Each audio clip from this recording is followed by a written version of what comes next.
What's up, guys? Welcome back to Among the Fence, my YouTube channel where I do music reviews. My name is Aaron, and it's time for New Music Friday, where I take a look at some of the new stuff that's going to be coming out throughout the week of February 4th, and I'm going to give my thoughts and opinions on what I think we can expect from some of this new stuff that's going to be coming out. And as always, if you have anything you want to review, new, old, album, EP, single, whatever, leave a comment below letting me know what it is, and I will get you squared away. And if you do that, please don't forget to subscribe and ring the bell icon. That way you don't miss out on any of the future stuff, especially if you leave a request, because sometimes that does happen and people leave requests and they never see the review, and that just makes me sad. First up is Korn's newest album titled Requiem.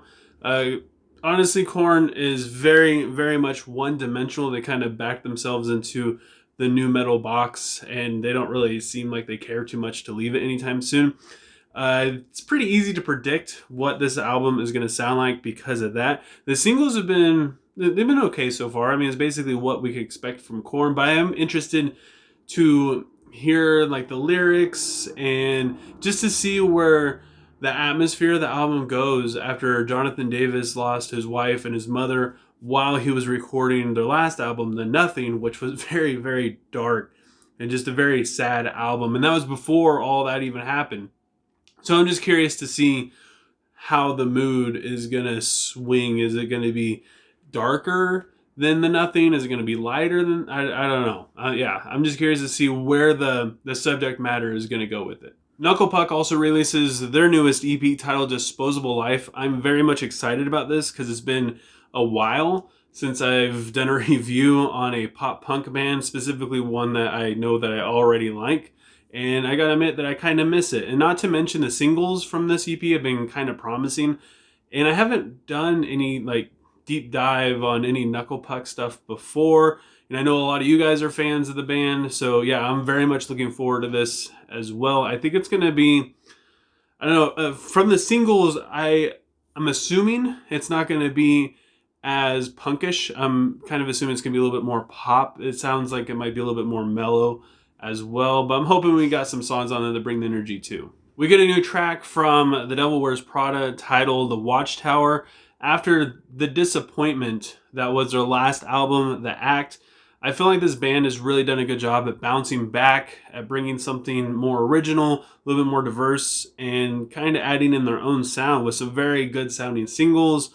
The last EP they did, which was Z2, the perfect follow-up EP to the Zombie EP.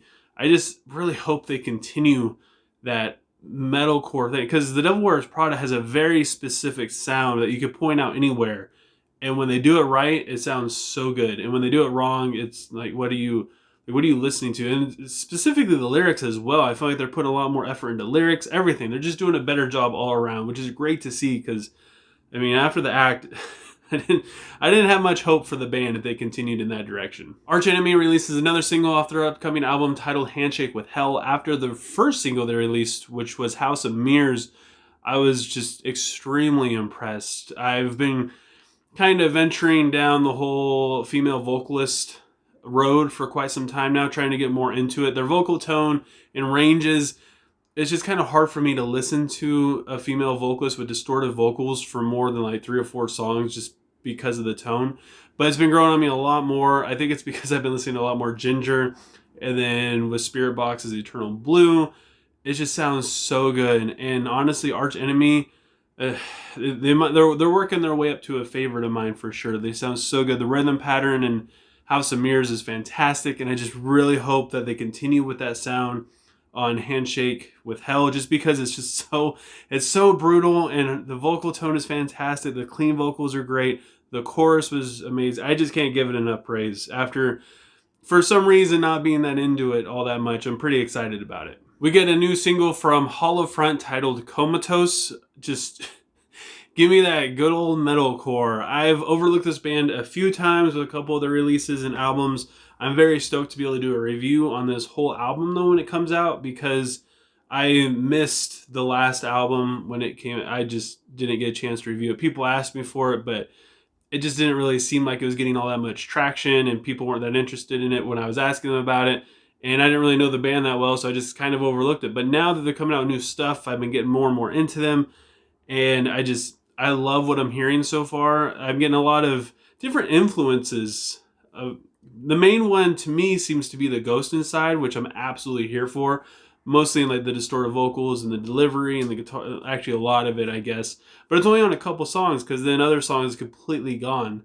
But that's just, yeah, I hear a lot of different influences. The metalcore is just phenomenal. The vocals, everything. I am very much excited for this album as well. We also have new tracks from Monuments, Dark Matter, Bloom, and we also get a cover from Sleep Token and a cover from Bring Me the Horizon, who is doing like a cover song off of the soundtrack of Gran Turismo, which I'm assuming is going to be on Gran Turismo 7. I'm not really too sure.